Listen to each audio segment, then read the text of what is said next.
Bapak Ibu Saudara yang kekasih, mari kita buka Alkitab kita di dalam Kejadian pasal yang ke-8 ayat yang ke-15 sampai dengan ayat yang ke-22. Kejadian pasal 8 ayat 15 hingga ayat yang ke-22.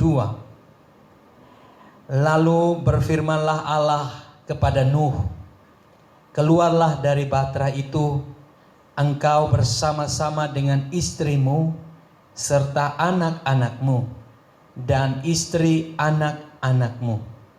Segala binatang yang bersama-sama dengan engkau, segala yang hidup, burung-burung, hewan, dan segala binatang melata yang merayap di bumi, suruhlah keluar bersama-sama dengan engkau, supaya semuanya itu berkeriapan di bumi serta berkembang biak dan bertambah banyak di bumi. Lalu keluarlah Nuh bersama-sama dengan anak-anaknya dan istrinya dan istri anak-anaknya. Segala binatang liar, segala binatang melata, dan segala burung, semuanya yang bergerak di bumi, masing-masing menurut jenisnya, keluarlah juga dari bahtera itu. Lalu Nuh mendirikan mezbah bagi Tuhan dari segala binatang yang tidak haram dan dari segala burung yang tidak haram. Diambilnyalah beberapa ekor, lalu ia mempersembahkan korban bakaran di atas mezbah itu.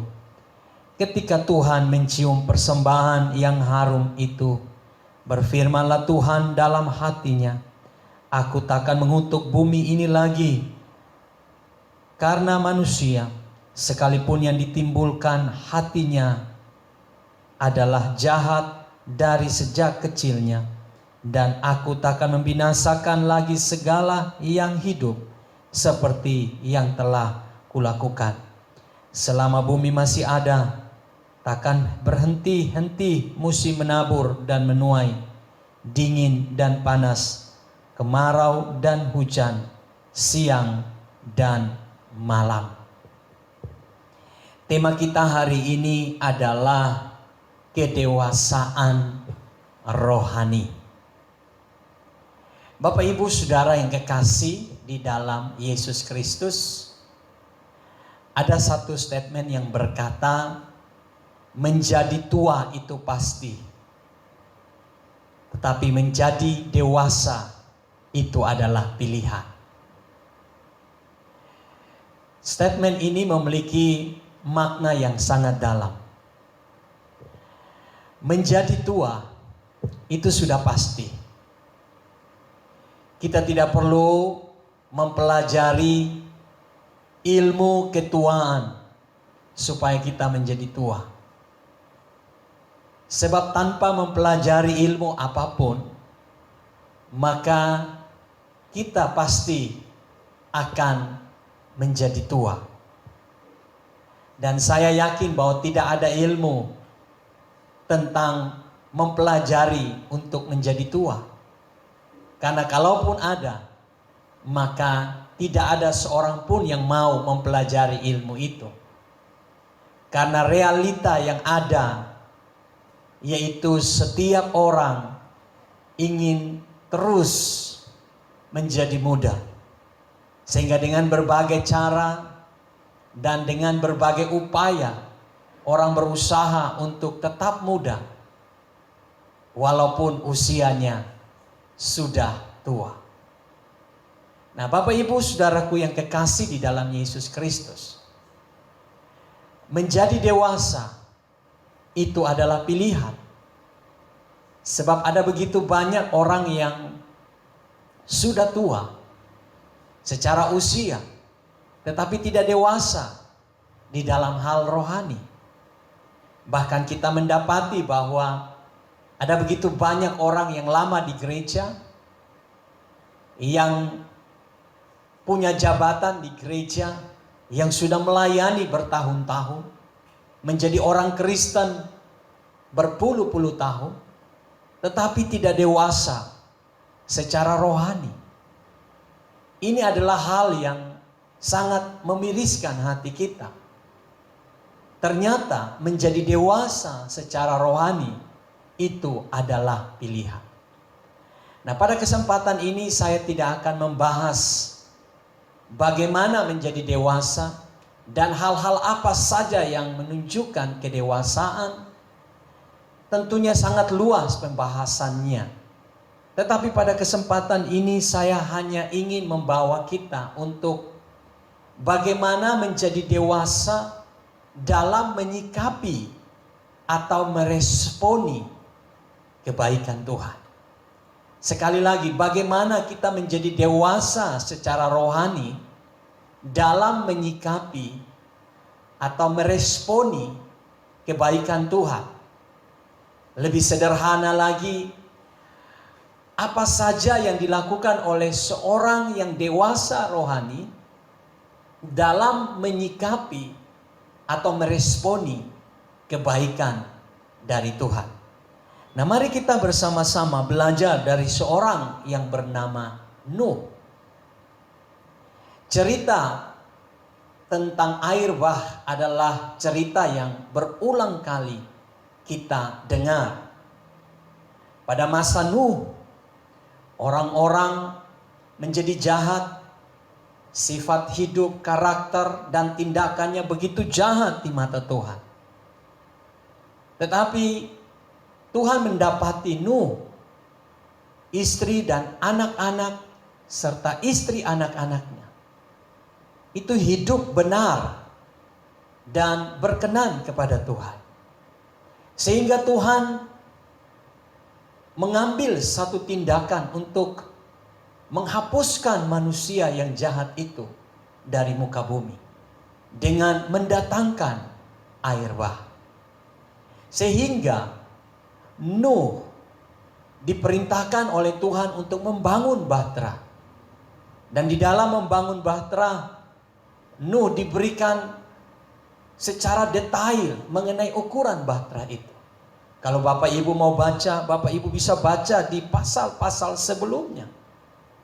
Bapak Ibu akan menemukan bagaimana detail Tuhan memberikan ukuran-ukuran untuk Nuh dalam membangun bahtera. Dan Bapak Ibu saudaraku yang kekasih di dalam Yesus Kristus, ketika bahtera itu selesai dibangun, maka Tuhan juga memerintahkan kepada Nuh dan istri serta anak-anaknya masuk ke dalam bahtera itu. Dan Tuhan juga membawa binatang-binatang berpasangan untuk masuk ke dalam bahtera yang Nuh telah bangun. Bapak Ibu saudaraku yang kekasih di dalam Yesus Kristus, di dalam ayat yang ke-10 dari pasal 7, di situ dikatakan setelah 7 hari datanglah air bah meliputi bumi. Pada waktu umur Nuh 600 tahun. Pada bulan yang kedua, pada hari yang ke-17 bulan itu, pada hari itulah terbelahlah segala mata air, samudera raya dan yang dahsyat, dan terbukalah tingkap-tingkap langit, dan turunlah hujan lebat meliputi bumi 40 hari 40 malam lamanya. Saudara, air bah datang meliputi bumi. Ketika Nuh berumur 600 tahun, pada bulan yang kedua, pada hari yang ke-17. Dan Bapak Ibu saudaraku yang kekasih di dalam Yesus Kristus, ketika air bah itu meliputi bumi, gunung-gunung ditutupinya. Ayat 21 dari pasal 7, lalu mati binasalah segala yang hidup, yang bergerak di bumi, burung-burung, ternak dan binatang liar dan segala binatang merayap yang berkeriapan di bumi, serta semua manusia. ayat 22. Matilah segala yang ada nafas hidup dalam hidungnya, segala yang ada di darat. Ayat 23. Demikianlah dihapuskan Allah segala yang ada, segala yang di muka bumi, baik manusia maupun hewan dan binatang melata dan burung-burung di udara, semuanya, sehingga itu dihapuskan dari atas bumi. Hanya Nuh yang tinggal hidup dan semua yang bersama-sama dengan dia dalam bahtera itu. Bapak Ibu Saudaraku yang kekasih di dalam Yesus Kristus, akibat dari air bah itu, semua yang ada di darat mati binasa. Tetapi Nuh dan semua yang berada bersama-sama dengan dia di bahtera itu diselamatkan oleh Tuhan. Dan Bapak Ibu Saudaraku yang kekasih, pada ayat 24, dan berkuasalah air itu di atas bumi 150 hari lamanya. Bapak Ibu Saudaraku yang kekasih, Tuhan menyelamatkan Nuh, istri, anak-anaknya, dan istri anak-anaknya. Betapa luar biasa penyelamatan Tuhan atas Nuh dan keluarganya. Dan Bapak Ibu Saudaraku yang kekasih, di dalam pasal 8 ayat 13, dalam tahun ke-601 dalam bulan pertama, pada tanggal 1 bulan itu, sudahlah kering air itu dari atas bumi. Kemudian Nuh membuka tutup bahtera itu dan melihat-lihat, ternyata muka bumi sudah mulai kering. Bapak Ibu Saudaraku yang kekasih di dalam Yesus Kristus, Nuh ada di dalam bahtera itu selama 1 tahun 10 hari kalau kita hitung dari masuknya Nuh dan keluarnya Nuh dari bahtera itu.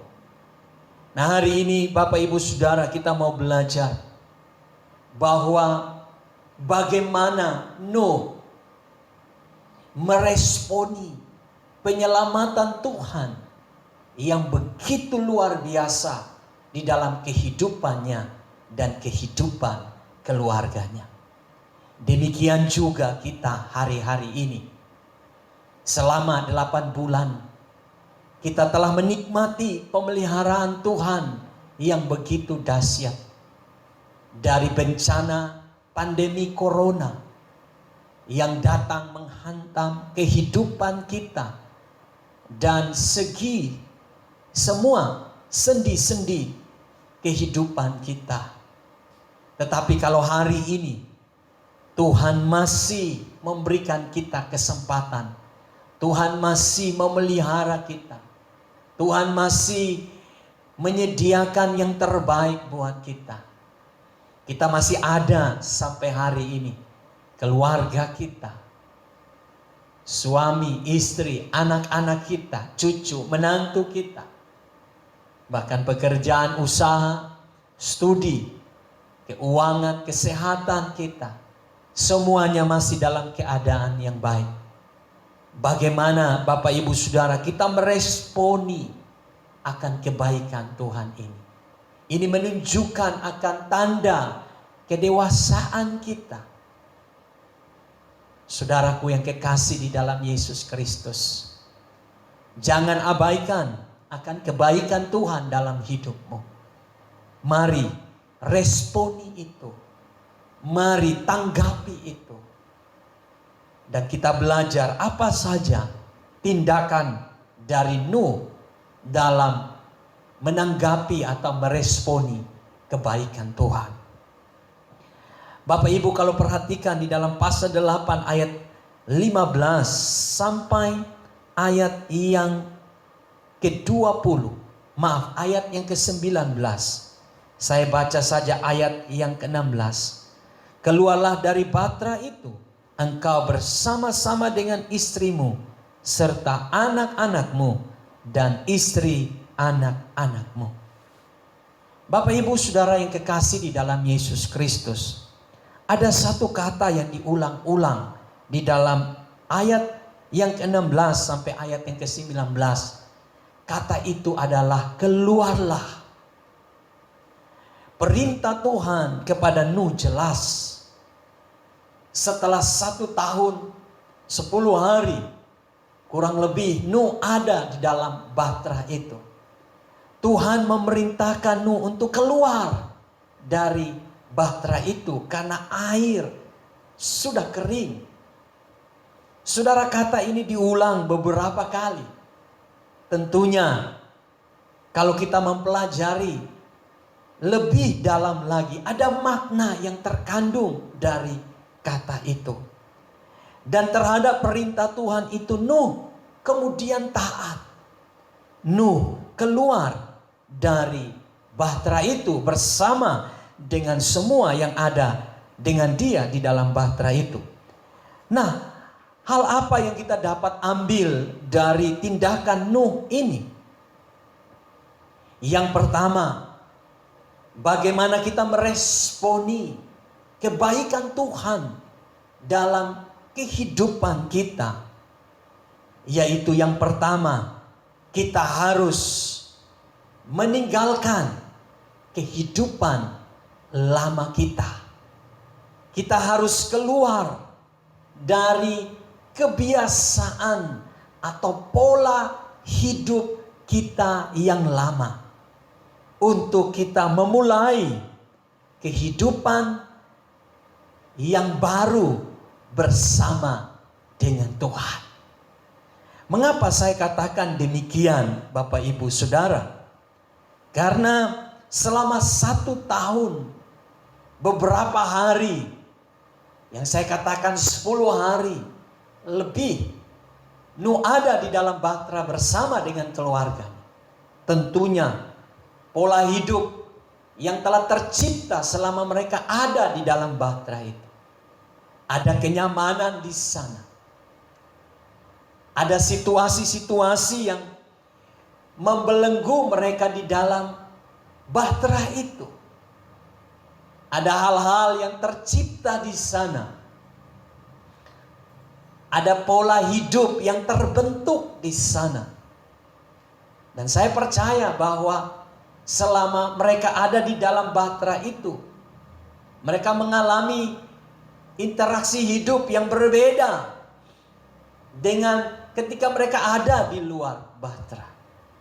Sehingga pada akhirnya Tuhan suruh mereka keluar dari bahtera itu untuk memulai pola hidup yang baru, untuk memulai cara hidup yang baru, untuk memulai komitmen yang baru.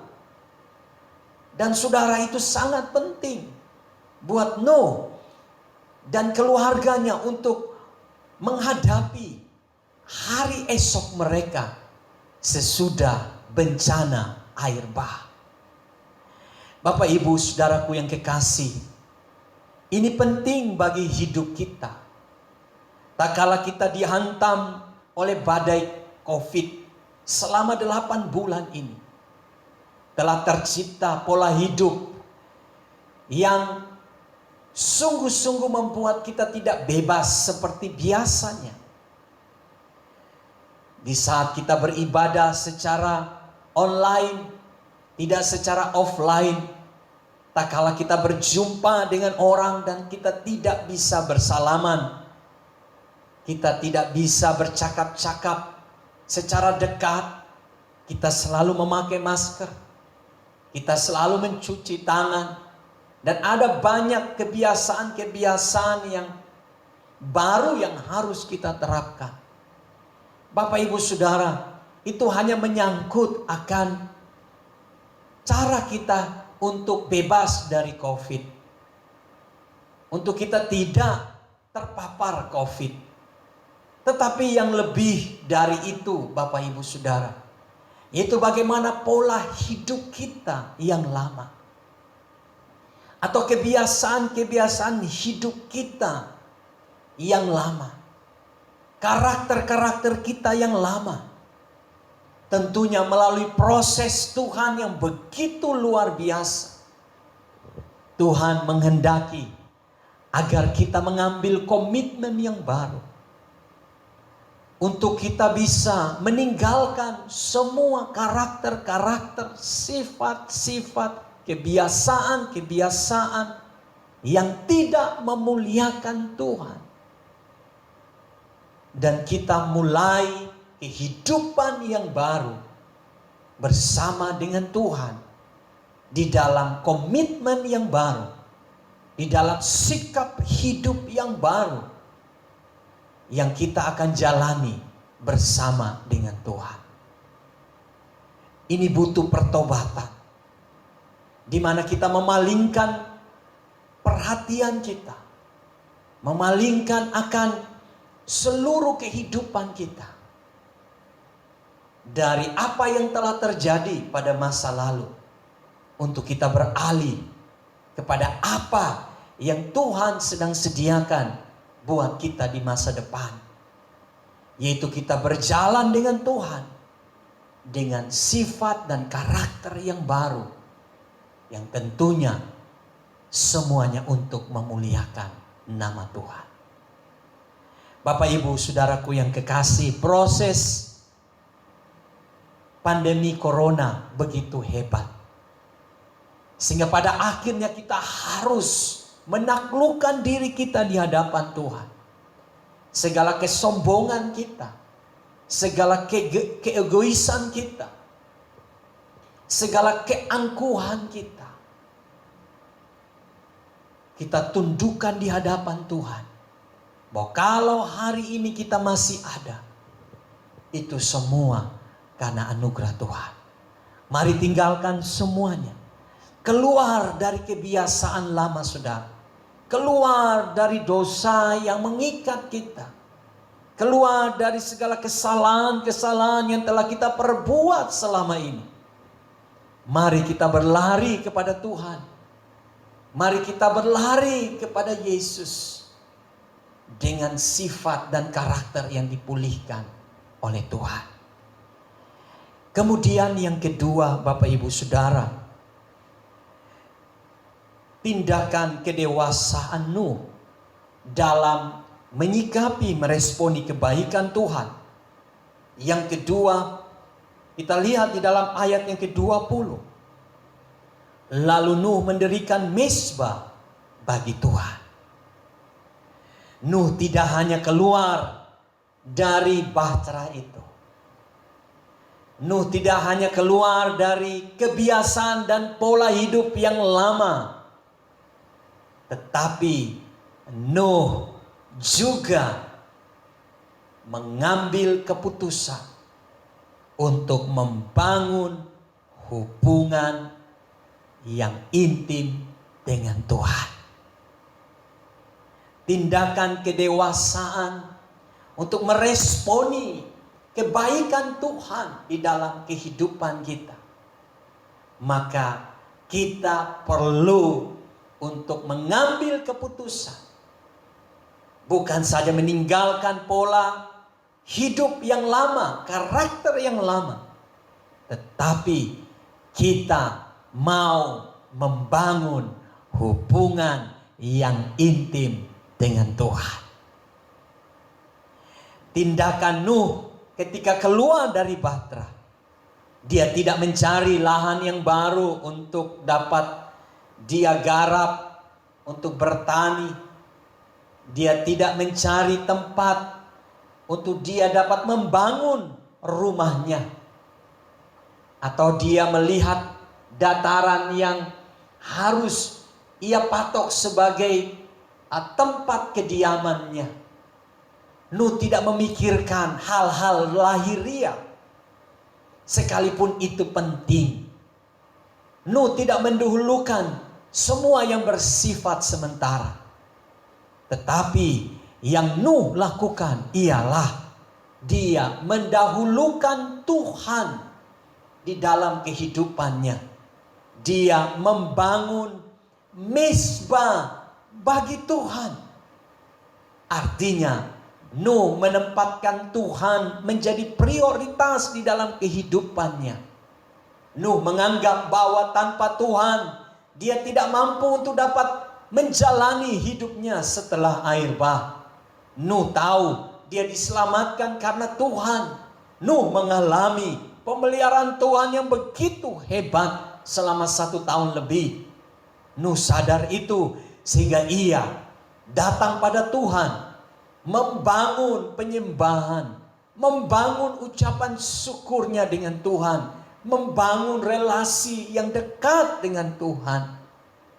Bapak Ibu Saudara yang kekasih, ketika saudara sudah diselamatkan Tuhan, ketika saudara sudah diberkati Tuhan, ketika saudara mengalami kebaikan Tuhan dalam hidup saudara, maka jangan lupa untuk tetap memprioritaskan hubungan dengan Tuhan sebagai yang utama dan terutama di dalam kehidupanmu. Bapak Ibu Saudara yang kekasih di dalam Yesus Kristus, jangan abaikan ini. Mungkin hari-hari ini kita ibadah secara online dan orang tidak melihat kita, tetapi ada mata Tuhan yang menjelajah seluruh bumi dan dia melihat kehidupan kita. Adakah di antara kita yang didapatinya tetap setia untuk beribadah kepada Tuhan? Mungkin hari ini saudara berpikir bagaimana meningkatkan akan usahamu, meningkatkan omset pendapatanmu. Bagaimana saudara berpikir untuk meningkatkan studimu, pelayananmu. Tetapi ingat bahwa jikalau engkau menaruh hubunganmu menjadi urutan yang terbelakang dari usaha-usaha untuk membangun kehidupan jasmanimu, maka disitulah kegagalan pertamamu di dalam hidupmu. Orang yang gagal adalah orang yang menempatkan Tuhan bukan yang utama di dalam hidupnya. Bapak Ibu Saudara yang kekasih di dalam Yesus Kristus, mari hari ini kita mengambil keputusan yang tepat, di mana kita mau menempatkan Tuhan menjadi yang utama dan terutama di dalam kehidupan kita. Ajaklah suamimu, ajaklah istrimu, ajaklah anak-anakmu untuk punya waktu beribadah dengan Tuhan, punya waktu doa, punya waktu untuk membaca firman Tuhan, punya waktu untuk menyembah Tuhan. Sebab tidak ada kekuatan lain yang mampu untuk memproteksi kehidupanmu dari ancaman-ancaman dunia ini selain daripada hubunganmu dengan Tuhan.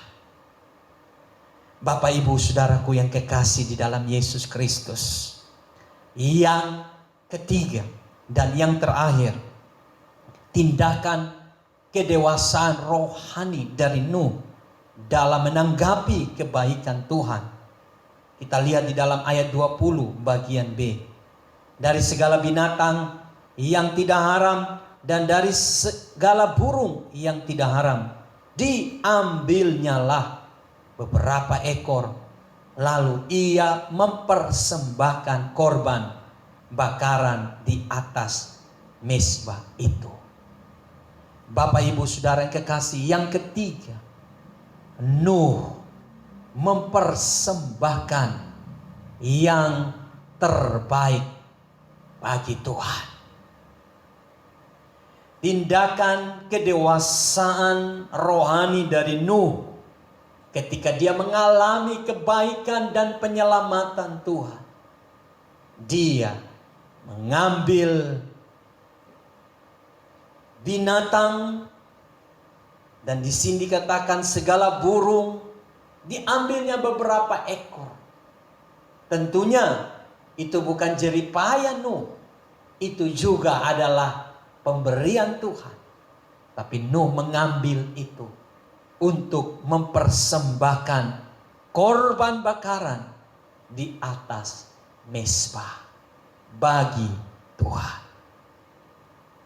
Saudara, ketika saya dan saudara sudah mengalami kebaikan Tuhan, jangan lupa untuk memberi yang terbaik buat Tuhan. Saudara, kadang-kadang kita tidak sadar bahwa kalau kita ada hari ini, itu karena Tuhan. Kita merasa bahwa kita masih muda, kita merasa kita kuat, kita merasa kita masih punya sesuatu untuk kita banggakan. Saudara, firman Tuhan katakan bahwa kita hidup karena hembusan nafas Tuhan. Itu sebabnya Ayub sadar ketika semuanya diambil dari dirinya, kekayaannya, anak-anaknya, kemudian kesehatannya.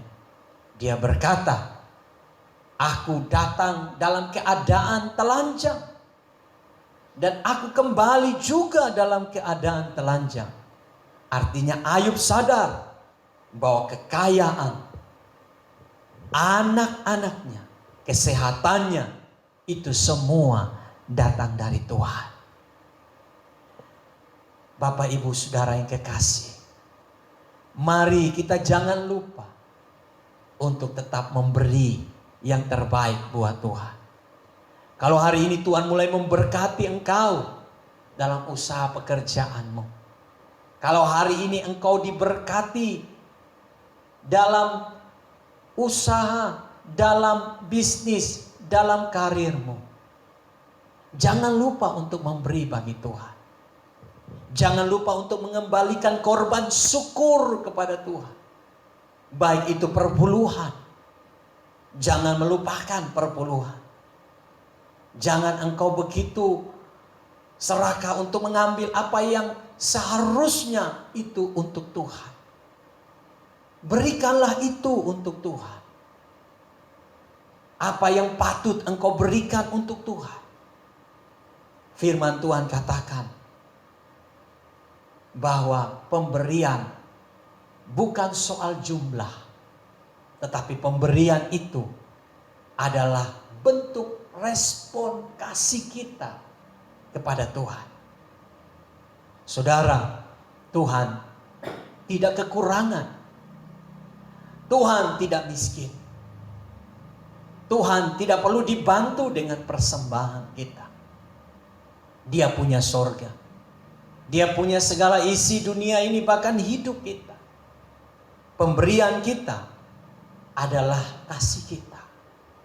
Kalau engkau berkata engkau mengasihi Tuhan, kalau engkau berkata bahwa engkau mencintai Tuhan, maka engkau harus membuktikan kasih dan cintamu melalui persembahanmu. Tidak mungkin engkau berkata engkau mengasihi Tuhan dan mencintai Tuhan, tapi engkau tidak memberi yang terbaik buat Tuhan. Maka ada lagu yang berkata, lain di bibir, lain di hati.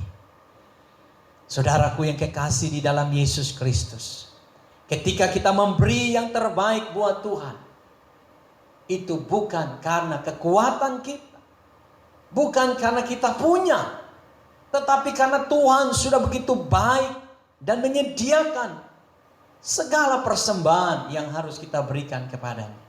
Semuanya dari Tuhan. Dan Bapak, Ibu, Saudara, ketika Nuh meresponi kebaikan Tuhan, apa yang terjadi ketika Nuh keluar dari kebiasaan lamanya? Dia membangun komitmen yang baru dengan pola hidup yang baru. Dan Nuh juga membangun hubungan dengan Tuhan. Dan dia mempersembahkan yang terbaik bagi Tuhan. Ayat 21 katakan, ketika Tuhan mencium persembahan yang harum itu, berfirmanlah Tuhan dalam hatinya, aku takkan mengutuk bumi ini lagi, karena manusia, sekalipun yang ditimbulkan hatinya adalah jahat dari sejak kecilnya. Dan aku takkan membinasakan lagi segala yang hidup seperti yang telah kulakukan. Kedewasaan rohani Nuh dalam menanggapi, meresponi kebaikan Tuhan. Tuhan mengubah kutuk menjadi berkat.